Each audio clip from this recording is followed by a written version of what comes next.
Clock, it's now 4:10, so I'm going to go ahead and get started. Welcome to What the WordPress Conflict Means for Open Source Businesses.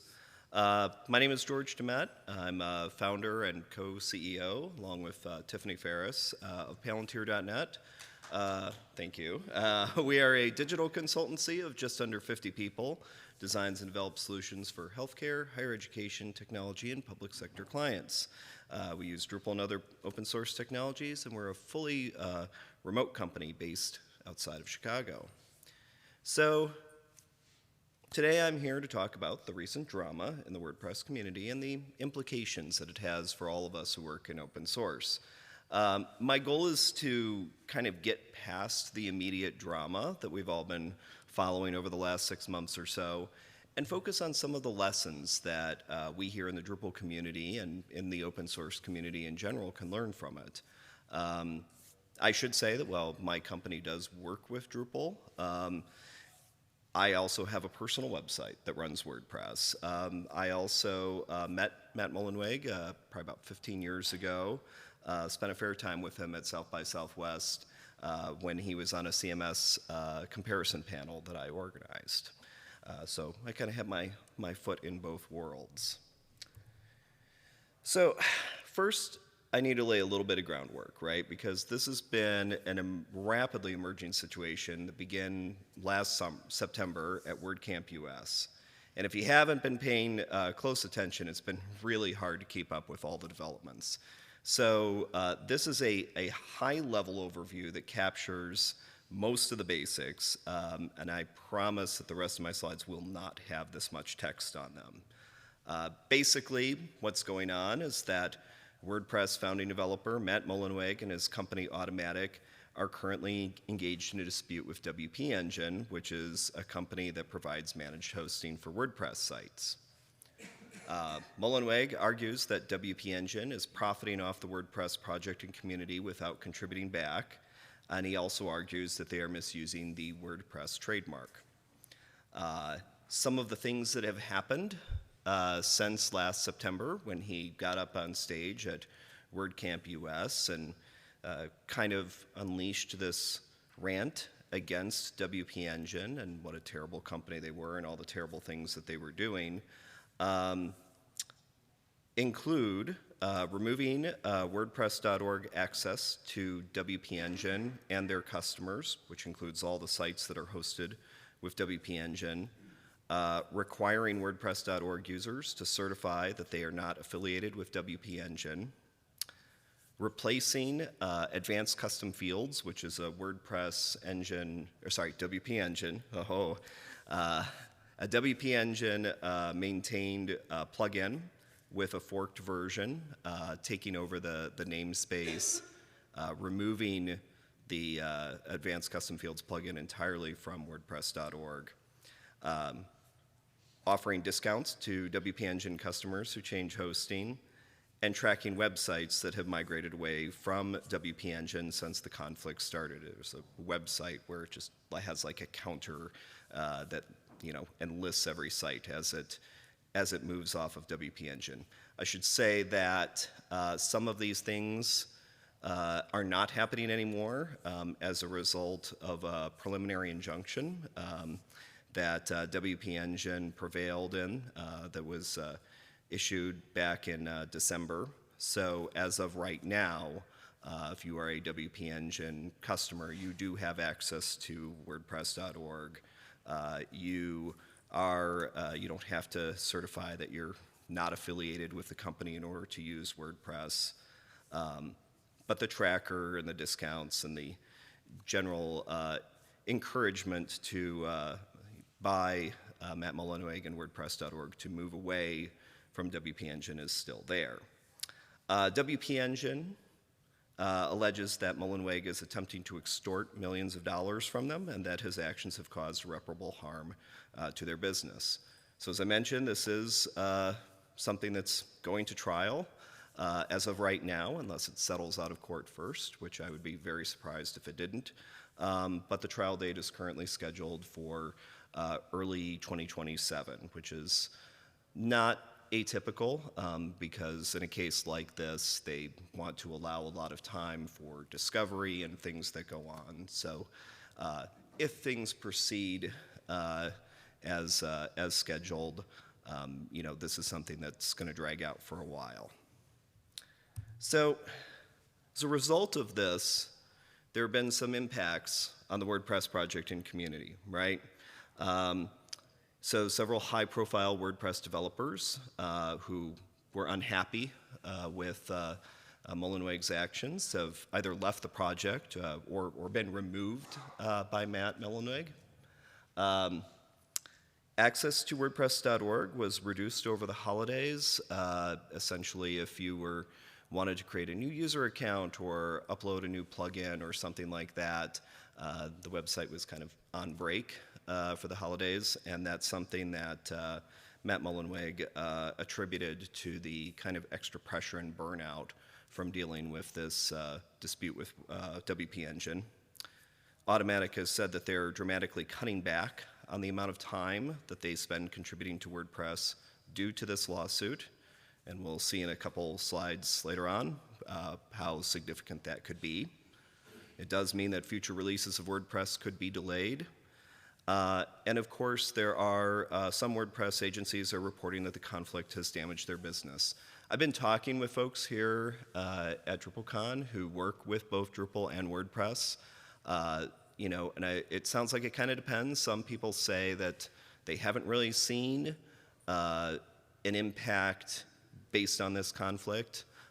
Other people say that they have. I think it really kind of depends on how in the loop your customers are and how closely they're paying attention to this.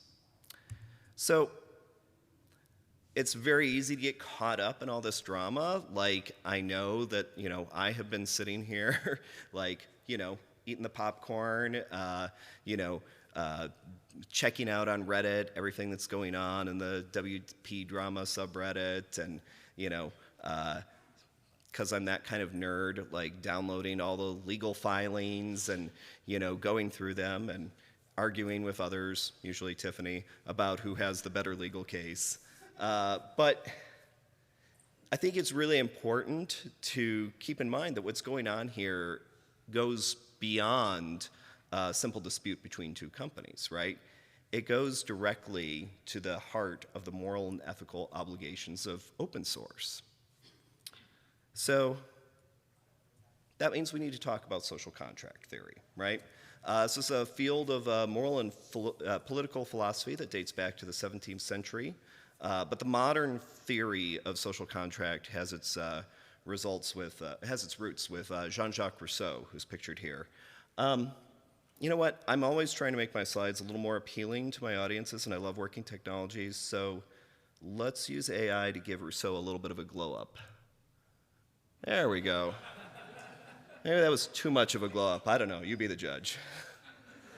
Anyway, now that I have everyone's attention, the idea behind a social contract is that it's a voluntary agreement between individuals about how to form a society and abide by its rules for mutual benefit, right? Or put in another way, the commitments we make to each other as part of being a community. And Rousseau and the other philosophers who were working on this theory, they were thinking about it in the context of governance. This was a time when people were trying to decide, like, hey, what's the right kind of government? Should we be a republic or a monarchy or what? But it's since been applied to many other social structures, including open source projects. So what's the social contract of WordPress, right? If you take a look at the About page on WordPress.org and the Make WordPress subdomain, you'll see a few themes that come forward. WordPress will always remain free. WordPress is for everyone. WordPress is supported by a large community of people. The WordPress community is welcoming and inclusive. And these are not fast or hard rules, but they're kind of broader principles that are espoused by the project. So, Mullenweg argues, and one perspective to take on the situation, is that WP Engine violated the social contract of WordPress by building a $500 million business that's on the work of others, extracting resources from WordPress.org. He says they've modified elements of WordPress on their hosted sites, that their name is potentially confusing for customers who may not understand that WP Engine is not an official WordPress hosting provider. And he's described this in his WordCamp keynote, very essentially summarizing it as WP Engine is a cancer on WordPress. So that's the justification for the actions that have been taken. And from the perspective of many community members, regardless of what you think about WP Engine, regardless of what you think about the validity of, of their actions, of WP Engine extracting from the community, the actions that Mullenweg took against them also broke the community's social contract, right? His actions by blocking access to WP Engine, it essentially broke automatic updates and access, to WordPress.org for sites that are hosted on WP Engine. If you have seen some of the blog posts and social media posts that have been made, Mullenweg's confrontational behavior, dismissal of veteran contributors, has undermined, for many, confidence in his leadership of the project. I think, as I've been following it, the takeover of that advanced custom fields plugin was really seen as a huge violation of open source principles. Essentially, the argument was that there was a security issue with this plugin and that therefore it needed to be replaced with a forked version created by Automatic. But that's not how a lot of folks in the community saw it. And there was another kind of bigger thing, and this even surprised me, was that people felt misled, because it turns out that WordPress.org, the website that's the home of the WordPress community, is not owned or managed by the WordPress Foundation, right? The nonprofit that supports WordPress. It is owned and managed and controlled personally by Matt Mullenweg himself, which is, significant because there are a lot of links to WordPress.org that are coded directly into the core software of WordPress. So for a lot of people, the question they were asking themselves was, well, if he could do this to WP Engine, what's to prevent him from doing this to me, right? So bringing this back to Drupal, I think it's important to explore the similarities and differences between the two projects. So let's start with governance. This is Drupal. We've got, Dries there kind of in the center. You can see his relationships with different governance structures within Drupal. So he is, as we know, the project lead of the Drupal project. He is the co-founder and executive chair of Acquia, which is a company that builds digital experience platform. So they're built with Drupal, provides hosting solutions and other products for Drupal. And he is one of 12 directors of the nonprofit Drupal Association. Around 12 directors of the nonprofit. 15? Thank you. So Drupal.org, the website, is owned and operated by the Drupal Association.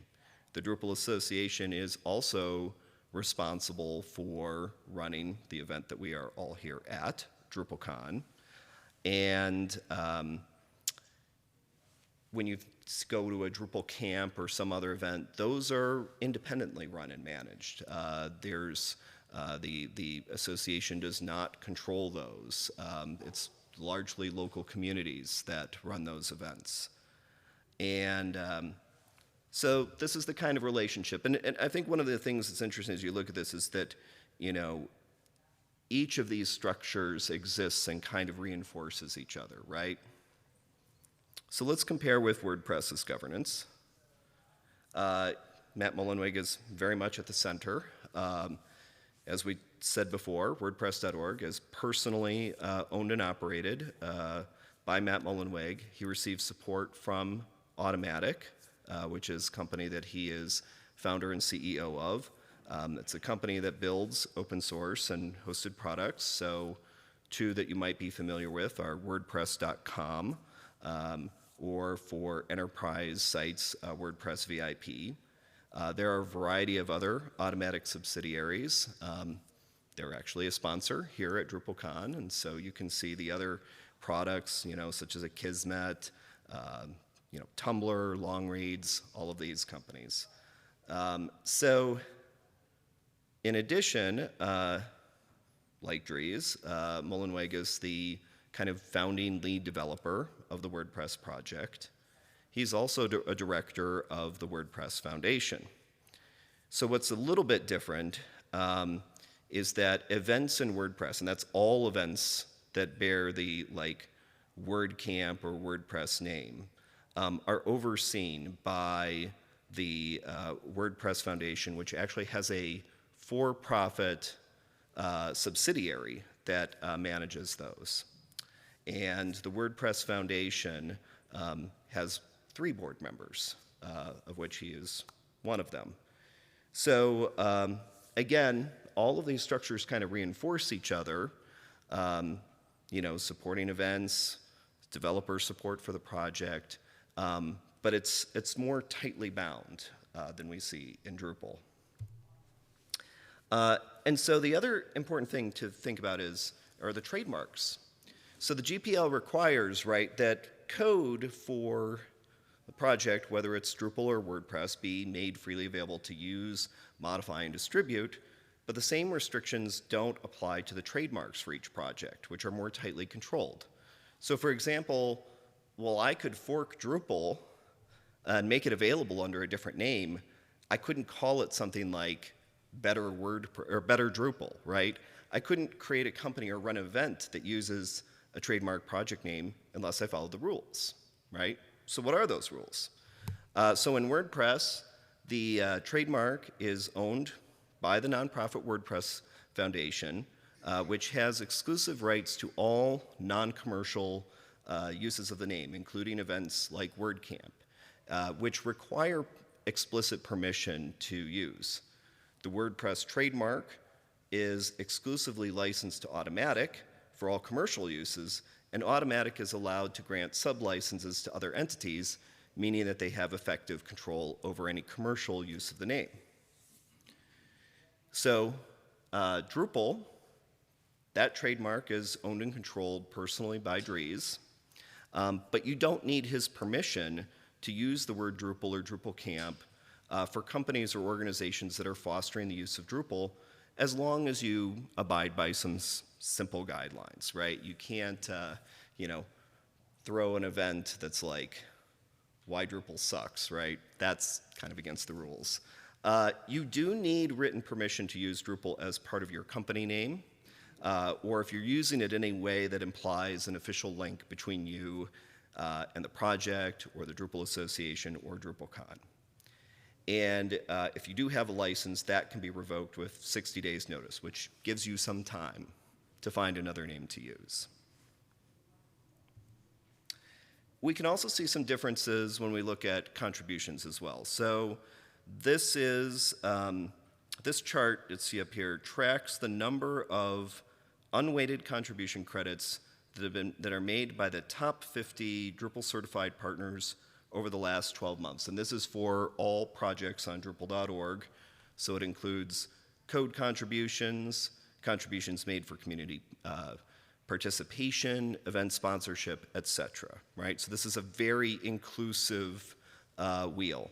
I'm not doing any weighting on this. We have weighted contribution credits. This is just a raw number. But you can see while Acquia is the largest contributor, they account for just accounting for sheer volume, about 13.1% of contributions.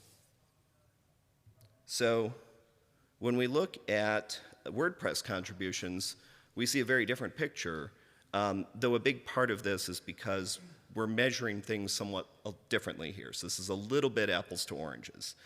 So this chart represents the total number of contributions made to the core WordPress software for the 6.6 release, which came out last year.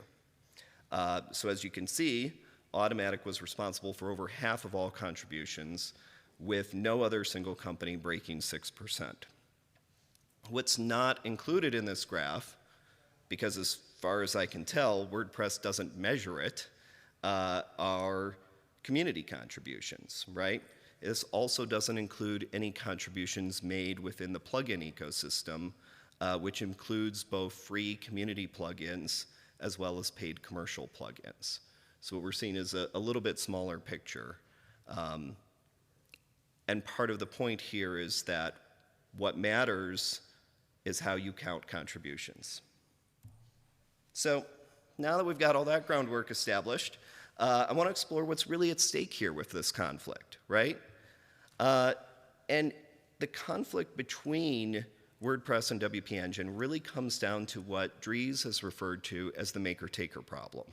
He wasn't the first to talk about this, but I think he's done a really great job of articulating it in very straightforward terms, right? So makers are contributors to an open source project that are, or organizations that are directly investing in growing their business and the open source project, right?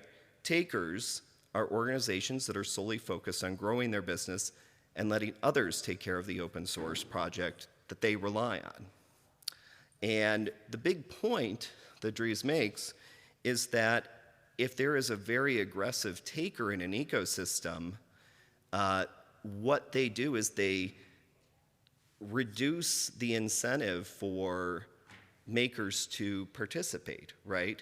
Because what's going on is you're gaining such an advantage by spending all this, by just taking and not giving back, that it makes it more difficult. And so that really takers can turn makers into other takers, right? And it should be noted, right, that it isn't like a black and white thing, right? Many organizations, every organization just about, both takes and makes to a certain extent. What it matters is whether their actions have a net beneficial or a net negative impact on the projects and community. So it's not just projects like WordPress and Drupal that face this. This is endemic in the open source ecosystem at all levels, right? We know this, right? Projects are chronically underfunded. Maintainers are frequently overwhelmed with requests for support. And large companies take resources, build things on top of what individuals and companies have done and given away for free, but rarely give back. And even though they rely on volunteer support, it actually costs a lot to run the infrastructure associated with an open source project. So let's just take a look at one example, which is the cost of running WordPress.org versus the cost of running Drupal.org. So we don't actually know exactly how much it costs WordPress.org. Matt Mullenweg, in an interview last year, suggested that the cost of supporting just the 1.5 million websites that were hosted by WP Engine was in the millions of dollars. About a month later, his legal team, in a filing, said that the cost of running WordPress.org was $800,000 a year. It's not clear exactly how those numbers were arrived at. If you ask me, if I had to guess, I suspect the real answer is somewhere in the middle. However, we do know exactly how much it costs to run Drupal.org because the Drupal Association publishes their financials every year. So we know that they recorded a cost of about $1.3 million in 2022 and $1.36 million in 2023. And this includes the cost of hosting, this includes the cost of support staff, etc.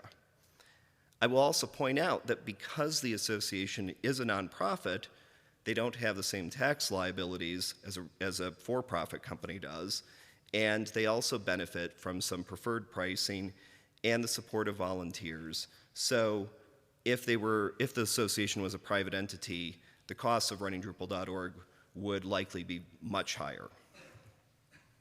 All right, so the point is that it costs a lot to run a project, and WordPress and Drupal each address this by encouraging and incentivizing contributions from companies and individuals, right? So WordPress has the Five for the Future program, where companies and individuals pledge to contribute their time and resources to the WordPress project and community. 5% is described as an aspirational goal. That's of your time or resources. And they talk a lot about, the benefits of participating, but none of them are tangible, right? It's getting more involvement in the community and having increased reputation and things like that. Drupal has the Certified Partner Program, which recognizes and rewards companies for their contributions. It requires a paid sponsorship that's based on company size. There are different levels of certification that are based on number of weighted contributions. And the participants receive marketing exposure in the Drupal.org marketplace. They receive discounts on sponsorship for DrupalCon and other events, right? So it's a kind of a carrot approach, right, to incentivizing contribution from companies. So I kind of went back and forth on whether I should do this next slide. So because we have a list of all the companies who are certified partners in Drupal, that means we also know what companies aren't on the list. So I took a look at the partner pages for Acquia and Pantheon and the other Drupal hosting partners to see what major companies were listed there who weren't Drupal certified partners. I also know that some of these companies hold very large contracts for public sector Drupal projects, again, because that's public information. So in my personal opinion, these are organizations that I see as some of the biggest takers in the Drupal ecosystem.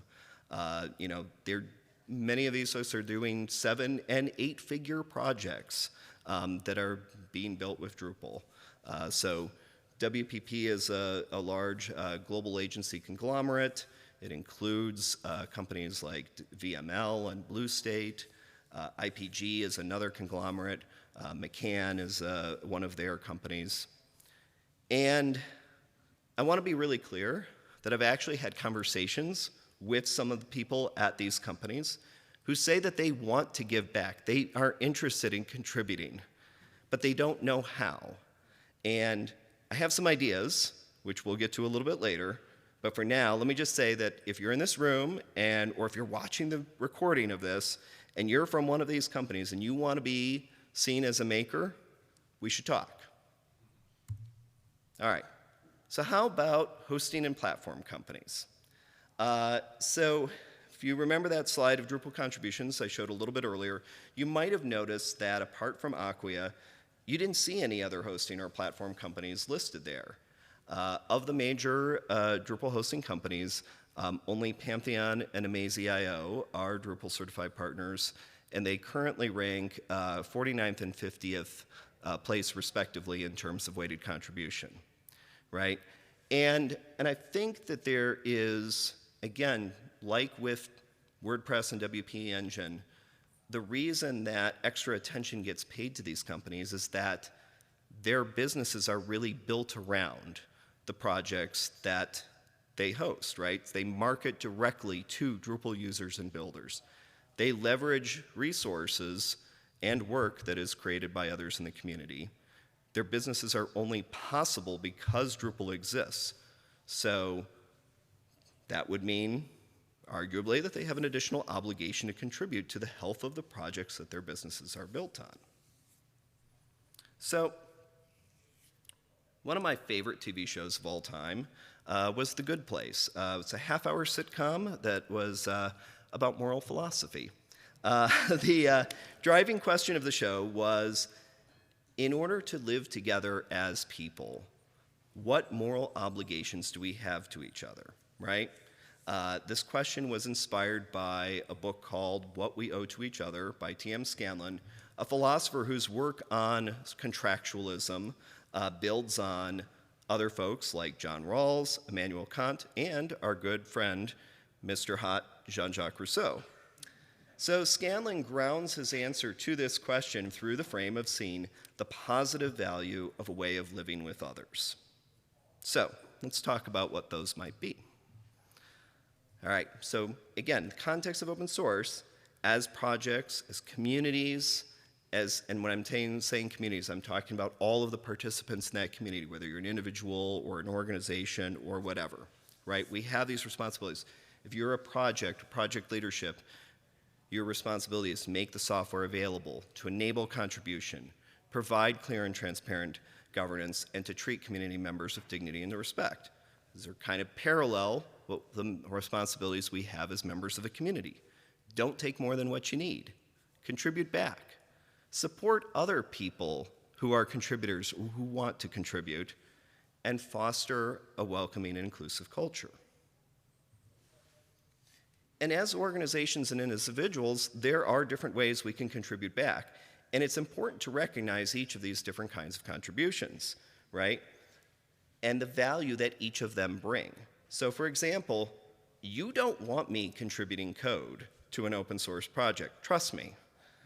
But I personally have contributed my time and talents to the project in other ways. So for many years, I volunteered with the community working group and other Drupal initiatives. And as an organization, my company has also contributed its time toward helping with the Drupal.org redesign implementation and many other things. In terms of talent, we've contributed a number of contributed modules, such as Workbench and Drupal Rector, which have helped innovate the project. We've also contributed treasure, money. In terms of our sponsorships of the Drupal Association as a Drupal certified partner, and as a sponsor of DrupalCon, as well as other local camps and events. We also sponsor core contributor Teodor Biadala, who in turn provides Palantir with credit for his contributions.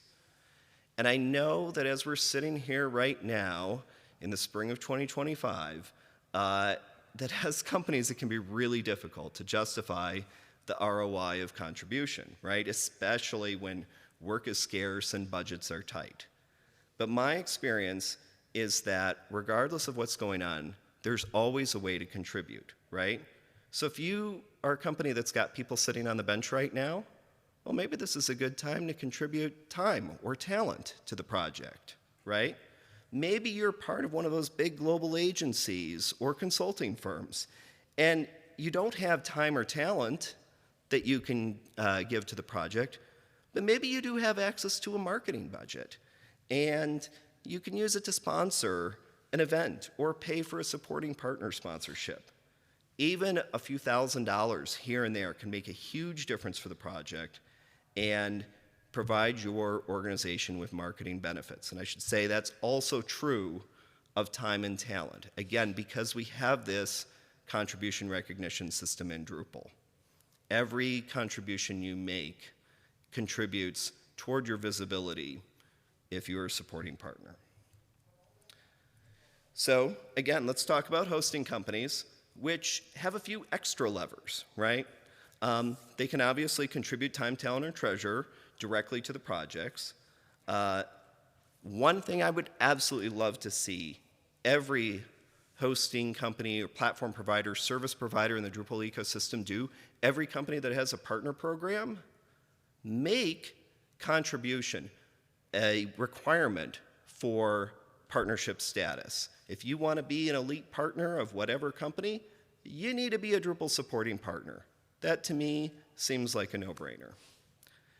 You can also highlight and support open source contributions that are made by your partners. So, and we as companies in the open source ecosystem can also help others to contribute and help them make that shift from being takers to makers. So, talking about the hosting companies, we can ask that the hosting companies that we work with contribute back in a meaningful way to the projects they rely on. I actually have met with folks from a couple of different hosting companies over this week, and confidentially, they've told me that they would love it if their organizations, if their companies contributed more, and that the best way to get that to happen is for them to hear that from more of their partners. So we have that power to help make that happen. Second, we can make sure that our contracts have open source contribution carve-outs, so that if we do make improvements as part of our client work, they can be contributed back to the project. And this has historically been challenging, but the good news is that more procurement and legal departments are getting more comfortable with open source, and they're getting more comfortable with having that language in their contracts. So this is far less of a battle than it used to be. And third, we can actually partner with large organizations who, for a variety of reasons, might not be able to make contributions in their own name. For example, I know that there is a very large, very well-known technology company that has contributed and is continuing to contribute significant innovations to Drupal, but they do it through their vendors instead of in their own name. And we can help be part of that. So finally, I want to talk a little bit about open source as a common pool resource. Tiffany, my partner in business and life, actually wrote an entire academic paper on this topic, and so which I drew from for this section. So thank you. So back in the Middle Ages, our agricultural land was often shared in common with others for grazing and other purposes. Some of you may have heard of something called the tragedy of the commons, right? This comes from an essay by ecologist Garrett Hardin, who argued that any collective resource, such as a commonly shared resource like this, was doomed to overexploitation and would be ruined by selfish players. Hardin was a racist and a eugenicist, and his argument was actually not based on any historical evidence, but it's one that's frequently used to justify a variety of things, including the abolishment of the welfare state. So Eleanor Ostrom came along a couple decades later, and she actually won the Nobel Prize in economics in part for her work disproving the tragedy of the commons. By actually looking at how the commons have been used throughout history, she argued that what she described as a common pool resource could be maintained in an economically and environmentally sustainable way if certain principles were followed. So let's take a look at those principles in the context of open source. Have clearly defined boundaries. Be clear about who has access to what shared resources. I would argue that the Drupal Association should limit access, free access to resources on Drupal.org that cost money to provide. They do have the tools to kind of throttle resources so that large takers can't just consume them, extract them from the project, and cost the association money. 2, match rules to local needs and circumstances, right? Taking local and regional differences into account. So again, we see this right now with the Drupal Certified Partner Program, which does adjust the cost of entry based on company size and based on company region. Participatory decision-making, right? Individuals and organizations need to have a voice in decisions around contribution. We don't have as many formal structures around this in Drupal, but the Drupal Association Board does have representation from a variety of different organizations, and it also has community-elected representatives. And, you know, those of you who are here at DrupalCon and have been part of some of the conversations can see that, you know, we do talk about these things, that decisions are made based on feedback and input from the community. 4, monitoring, having a system to track different kinds of contribution, to establish accountability. We have the contribution credit system. It's not perfect. It is a continual work in progress, but it's actually not terrible.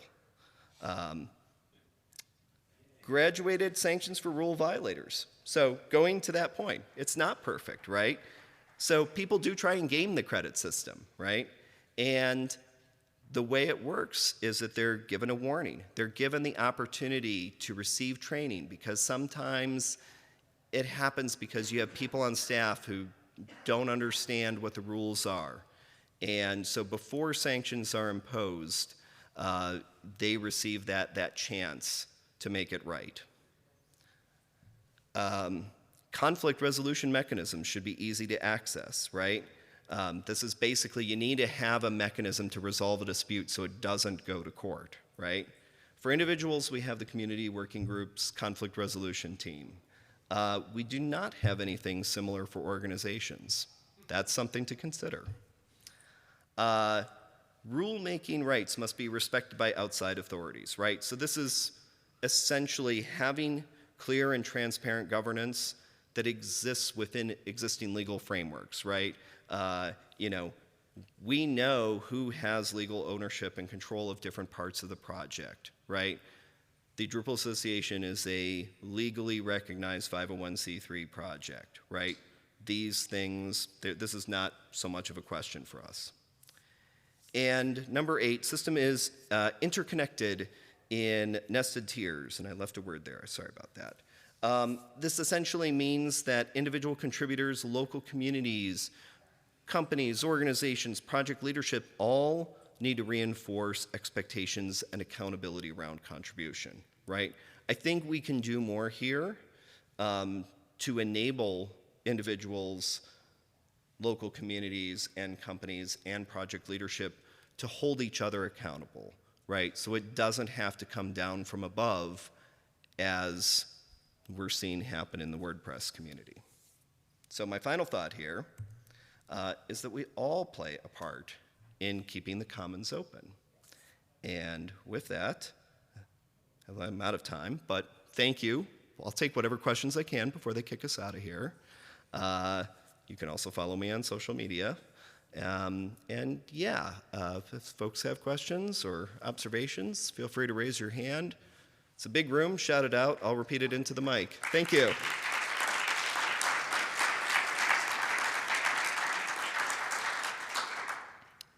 Anyone? Yes?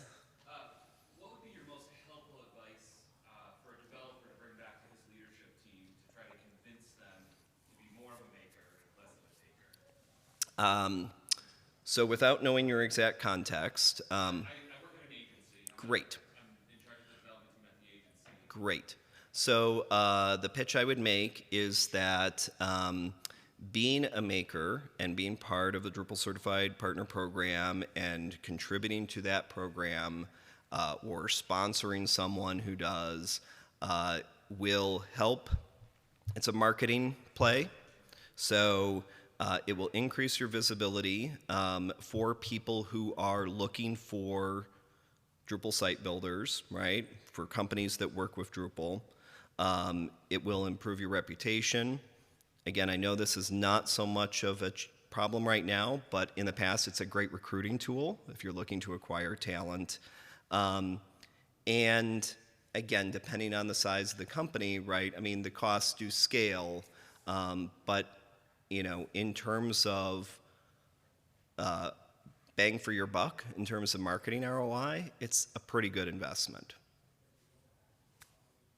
Yes. I just learned about this site template marketplace idea in Dries' keynote. Yep. Curious if you have advice for how that can strengthen the commons, or things to steer away from that could. Yeah. I think there's a lot of really good open questions around that. There was a panel earlier this afternoon. Dries was at it. Tiffany helped facilitate and answer some of the questions. I know that the Drupal Association and the project leadership who are working on this are thinking very much about those questions and working to establish the marketplace as a place that expands the audience and opportunity for contribution ensures that participants are, again, playing according to these principles, and also working to benefit the project as well, not being a cost burden on it, right? Mike Gifford. George, would you say the Chaos Project is an interesting project to look at community health, and I think that part of this is coming down to community health, trying to make sure that software projects are set up and organized to be like the governance is part of community health, and nobody likes governance, but it is the unsexy thing that needs to be done in order for communities to have those fences. Yep. But my question is, there's an opportunity right now because WordPress is, it's what, 8% of the web is 40. Yeah, 40. a hell of a lot. Yeah. It's a lot bigger than all of us, right? So, but there's an opportunity where a lot of people are saying, this is chaos, this doesn't meet my needs, this isn't what I like. And there's a lot of other open source projects like Typo3 and there's all sorts of great tools out there. Is there an opportunity to say, hey, good governance, good communities, how do we try and take this, not to suck them dry, but assuming that, like, how do we make Yep. use of the fact that people fleeing that space Yeah. and we would like to be able to find a nice community to go to? So the question was about essentially how can we in the Drupal community, in the context of this governance chaos that's going on with WordPress, sort of leverage that to our advantage. In an ethical way, right? And so I can tell you one thing that we are doing when we are that I'm doing as a company, right? That when we respond to RFPs or tenders for projects and they haven't decided on a platform yet and they might be considering between WordPress and Drupal, I will just say things like, hey, Drupal is a project with solid governance. It is not reliant on, access to the project is not reliant on a single individual, right? Things like that. But yeah, I think there probably are opportunities, and maybe the marketing committee, the Drupal marketing committee, can maybe think about how to play up that those governance, so that strong governance that we have and the advantages it brings. Single individual going through a midlife crisis. Your words, not mine. Matthias, yeah. Yeah, there's a number of things here. Firstly, the focus on community. If you look at WordPress and the Five for the Future program, the interesting thing with that is you only pledge. That's right. There's no tracking, which is a very interesting way of doing it. And yes, it is really interesting. We live in interesting times. And apropos that, with governance, I very often compare open source projects to countries. And you can look at givers or makers and takers in a country context as well. Sure. So there's a lot of interesting discussions around that as well. But very often it can be comfortable to live in an autocracy because you don't have to care, right? But one of the things we often forget about open source is it's not only free to take, right? But there is a responsibility there to make it work. Right. Yeah, no, I think that's, so the point that was being made about, thinking about and maybe using as a metaphor, right, countries and open source projects, and that, it may be very easy to live in an autocracy because everything is decided for you, right? And, but to have true freedom, there are responsibilities that come with that. And I think I would go back to my previous slide, right, where we talked about the principles of the commons, right, and monitoring. You discussed how Five for the Future is just a pledge, right? There's no way of no third party validation or verification of it. And so it makes that more challenging to hold folks accountable, right? It becomes much more subjective. So, yeah. Yes. So, how do you reconcile something you said a couple moments ago that one of our governance strengths is that access to the product is not controlled by one person, which is of course true, but then earlier in your presentation you also said that we as a community should be throttling access to the product for the biggest takers. Thank you, thank you. So the question was how to rationalize, the fact that we have that access is not controlled by a single individual, with my suggestion that we should throttle access. And For the record, I said reconcile. how do I reconcile that? That's fine. That's fine. So it's very easy from my perspective.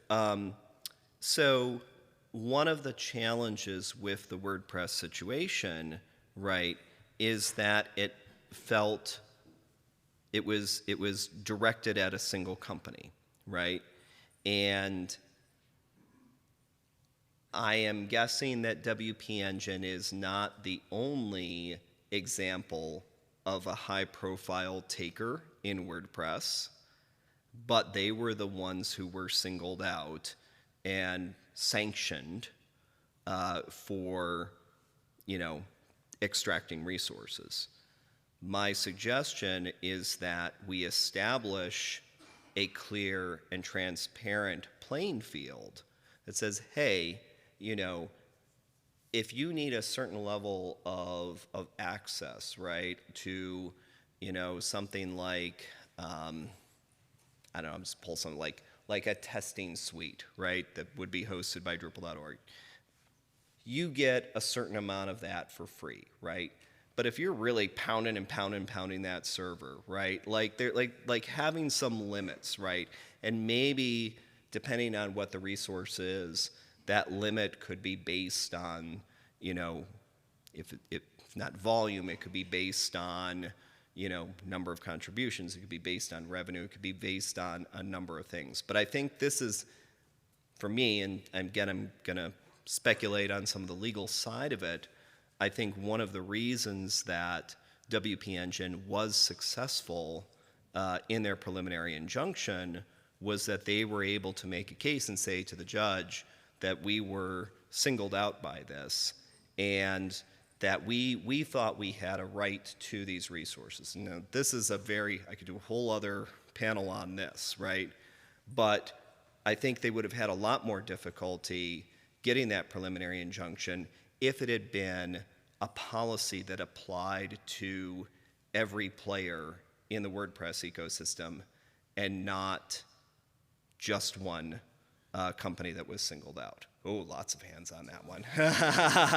I'm going to go Tiffany first and then Jer. So I think one of the things that Ellen talks about is the difference between an unlimited resource and a limited resource.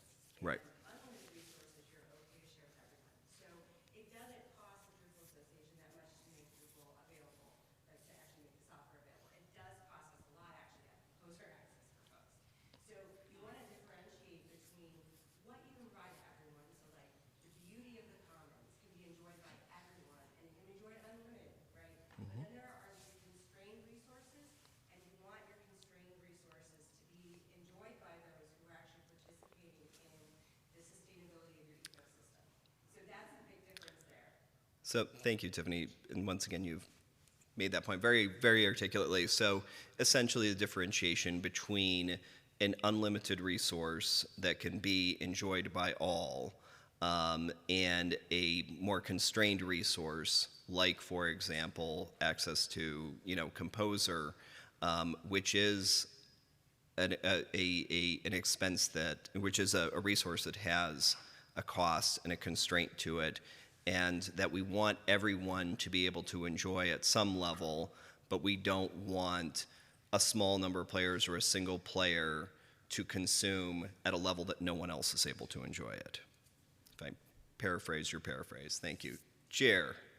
With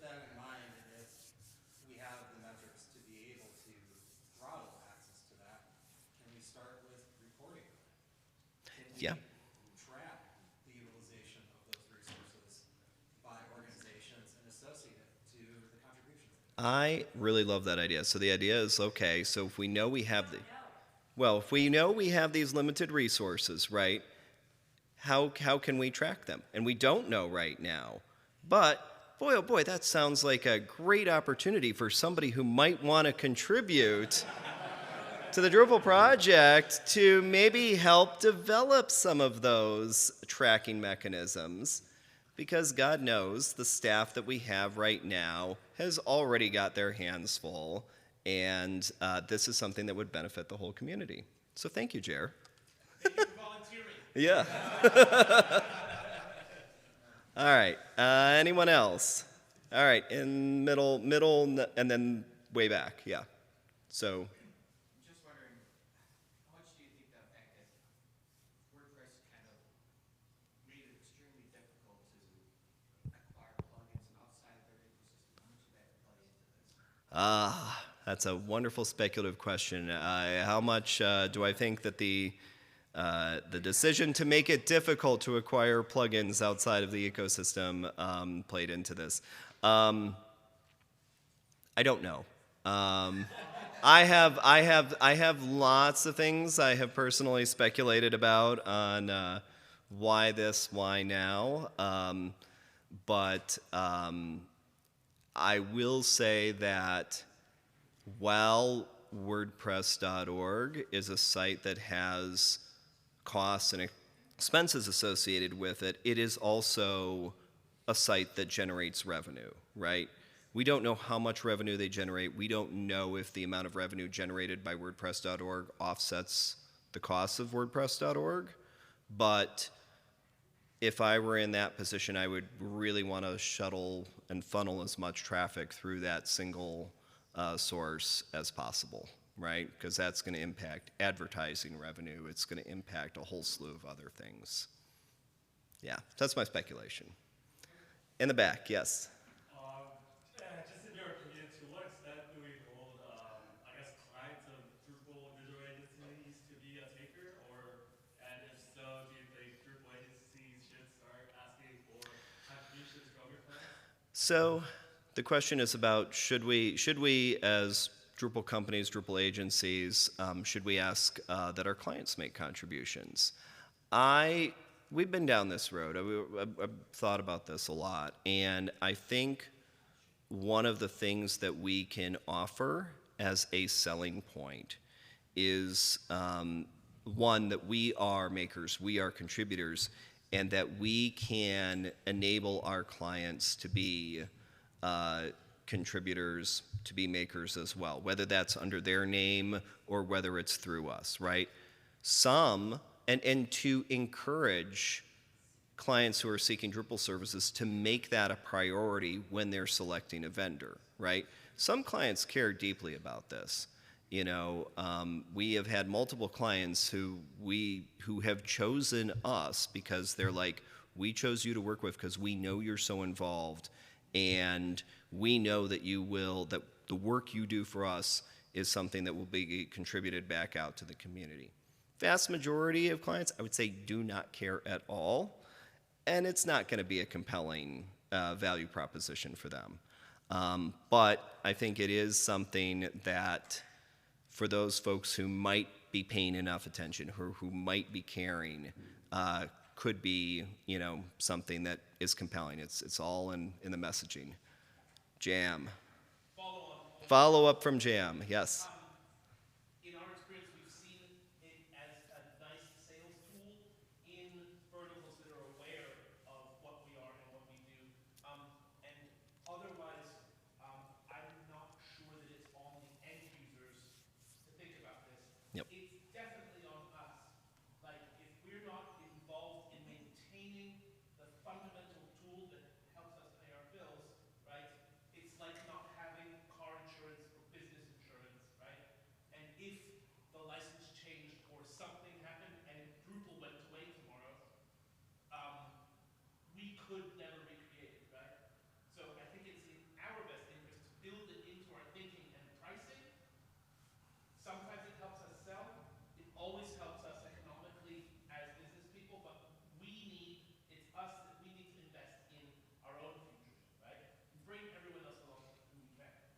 Yeah. So Jam was saying, and I'm not going to capture it, but really the idea is that yes, there are some verticals for which it's important, but the bigger question is that it's a benefit to all of us, right? Whether or not it matters to the end user client or not. Business insurance. It's like business insurance. Thank you. Quick follow-up to follow-up. Follow up from Mike. Yes, go ahead. I think there's an opportunity for all the agencies to actually encourage their clients to go up and have at least organizational accounts, whether they donate or not is another thing. Yep. Making sure that they have some sort of presence on Drupal that publicly says that they're involved in Drupal is a useful thing. And even to just culturally, from a long perspective, long haul perspective, it's useful to have that, and most of us don't. Yeah, no, and so Mike was observing that, to the extent that we can, to encourage our clients to have organizational accounts on Drupal.org, and I would add on to that the other great advantage of it is that even if they're not making the contribution directly, we as companies can make contributions on their behalf that are tagged for them, right? So, we've definitely been in that situation where we've had clients who are like, yes, we want credit, we want this. We have also had other clients that have said, we want the contributions to be made, but no one can know it came from us, right? And so that's fine too, right? But it's something you're going to handle a little bit differently. And if it means, hey, they're not getting the credit for it, but they might have important business reasons why that's the case, right? Matthias, one more time. Is this a follow-up to the follow-up to the follow-up to the follow-up, or is it sort of a new thing? Follow-up to another Okay, great, okay.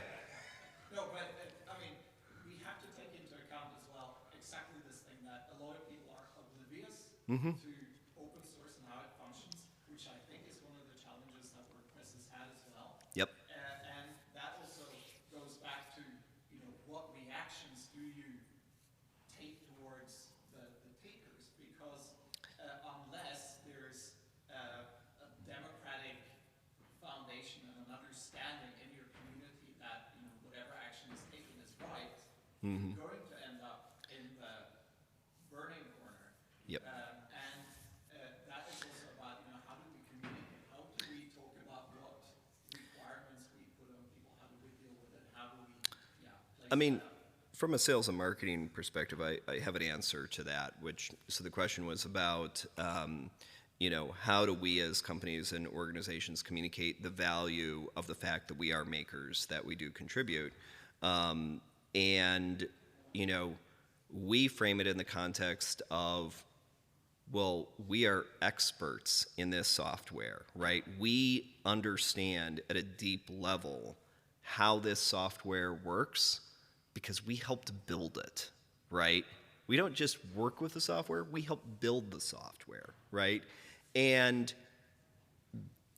if you're working with the right client, right, that values, expertise in that way, even if you're maybe not the least expensive company on the block, right?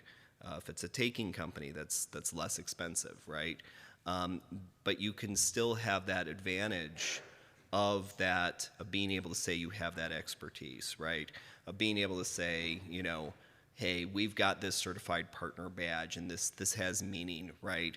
It means that the solution we're going to build for you is one that's going to be well architected, it's going to be well built, it's going to be easy to support, easy to maintain, and it's going to be done right, as opposed to who knows what you get with somebody who is just slapping a site together, right?